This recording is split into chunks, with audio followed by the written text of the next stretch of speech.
The ironic show clips में आपका स्वागत है। कम टाइम में ज़्यादा सीखना है तो तुरंत सब्सक्राइब कर लें। अगर नेचुरली कोई कपल कंसीव नहीं कर पा रहा है तो ऑब्वियसली आईवीएफ है। कुछ कुछ केसेस सरोगेसी की भी आप देखेंगे कि जहाँ पे कई सारे सेलिब्रिटीज ने सरोगेसी के थ्रू किया है। तो what are the options available for treatment?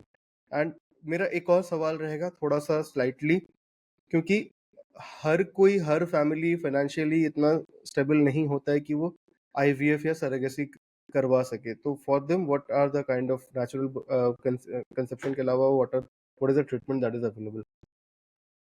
सबसे पहले कि हाँ, अगर मैं मतलब आईवीएफ में भी तभी जाते हैं जब हमारा there is some reason, like hmm. If sperm sperms are less, और या। या फिर एग्स कम है, या फिर फलोपियन ट्यूब ब्लॉक है।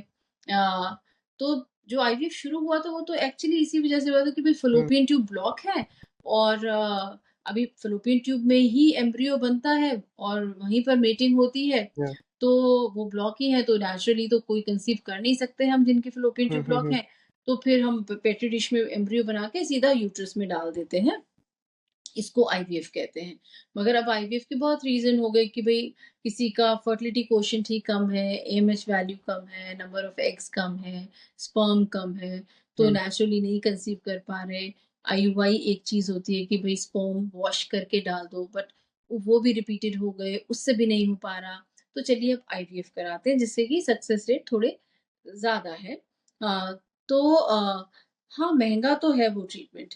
अ और सरोगेसी जो आपने कहा, और अभी अगर आपको पता हो कि इसका भी आईवीएफ का भी एक पूरा लॉ रिवाइज़ हुआ है, तो उसमें आप स्पर्म डोनर जैसे विकी डोनर में कितने भी या। किसी को भी दे दो, वो नहीं कर सकते हैं। स्पर्म डोनर सिर्फ़ एक ही औरत को स्पर्म दे दे सकता है अपनी लाइफ़ टाइम में, और उसी को ही बार-बार दे सकता है। तो अब ये नहीं है कि आप कितनी भी बार देते रहें।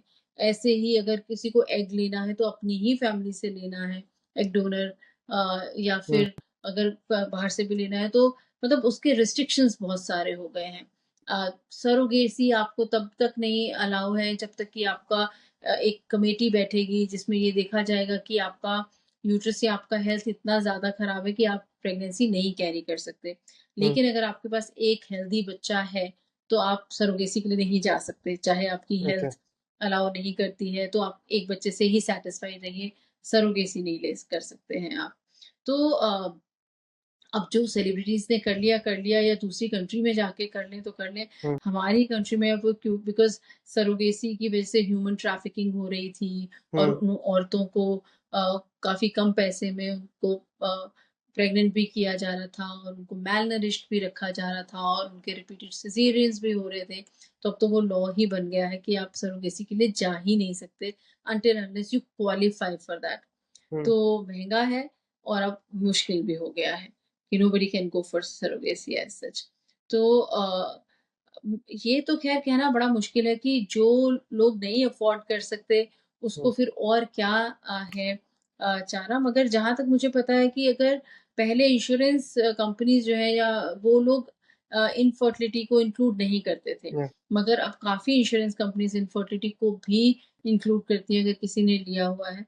एंड अब मैं ये, मुझे शायद नॉलेज नहीं है, मगर बहुत अच्छा होगा अगर कुछ एनजीओज़ हों, या कुछ ऐसे इंस्टीट्यूट्स हों जो कि प्रो बोनो इस तरीके के आईवीएफ केसेस करने के लिए भी आगे आए, कि जो जिन लोगों को बहुत सिंपल सी बीमारी की वजह से नहीं कंसीव कर पा रहे, और आईवीएफ से उनको बहुत फ़ायदा हो जाएगा, एक बच्चा हो जाएगा, क्योंकि मार्जिन तो बहुत होता ही है आईवीएफ में। तो अगर कोई भी प्रो बोनो, एक बड़े-बड़े इंस्टीट्यूट्स हैं हमारे, कुछ परसेंटेज ऑफ केसेज़ कर भी रहे होंगे तो पता नहीं, मगर अगर करें, सामने आए, तो ये एक बहुत अच्छी बात होगी, क्योंकि अडॉप्शन भी हमारी कंट्री में बहुत मुश्किल है। अडॉप्शन भी एक ही गवर्नमेंट एजेंसी है, कारा, और उस पर भी मैं जहाँ तक सुनती हूँ अपने पेशेंट्स का, 3-3 साल हो गए, 4-4 साल हो गए, वेटिंग में है, बच्चा नहीं मिल रहा। तो वो भी एक बहुत डिफ़िकल्ट प्रोसेस मुझे समझ में आता है। अगर आपको ये क्लिप अच्छा लगा तो इस चैनल के बाकी क्लिप्स को भी ज़रूर देखें और सीखते रहें।